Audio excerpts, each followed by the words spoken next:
What's good, y'all? Despite all the internet detective work that's been going on, people saying Gucci told because of his wife, people saying Pooh Sheisty had a motive because of a bad contract. Fact remains, the feds say they didn't really have credible evidence and there's no video evidence. You're going to hear renowned lawyer Mo Gangit break it down.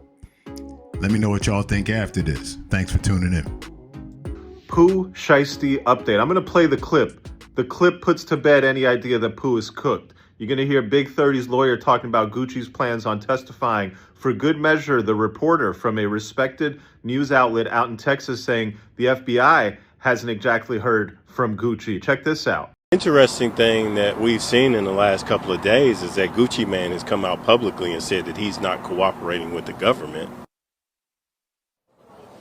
And it is worth noting that last week we did hear from an FBI agent who said that he had not heard from Gucci Mane either. He also noted that there were no working video cameras inside this recording studio at the time of this incident. Darcy. If Gucci does not testify, the question of is Pooh cooked comes down to 2 paragraphs in the complaint plus 1 picture. I'll show them to you and walk you through it. What's very interesting about the picture is this is not like what you might imagine the recording studio looks like, with a couch, a bunch of buttons and boards, a glass plate, and then boom, the recording area directly in front of you. It looks like the recording area is somewhat off to the side, completely enclosed.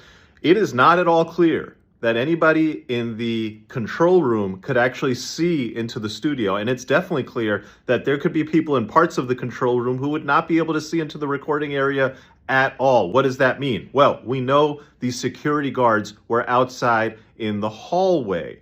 And we know that the only people who were in the control room were the business people. Gucci is inside the recording studio. When you read paragraph 21 and you read paragraph 22, it's funky. It doesn't exactly make a lot of sense. So if you read it, I want you to follow along.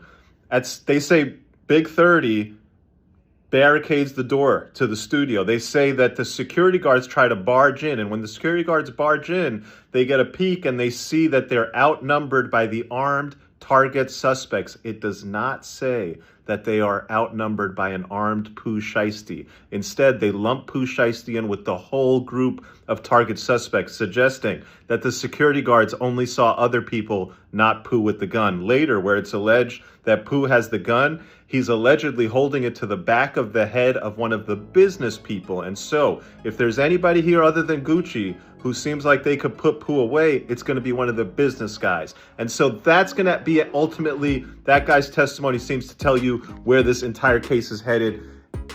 Everybody on the internet, I know you want to be so right, but the accused, when they get the full weight of the feds on them, deserve more than banter and gossip. Now that you have some facts from my video, you could go ahead and gossip about what that means, about how this is going to play out, because this shit's about to get crazy.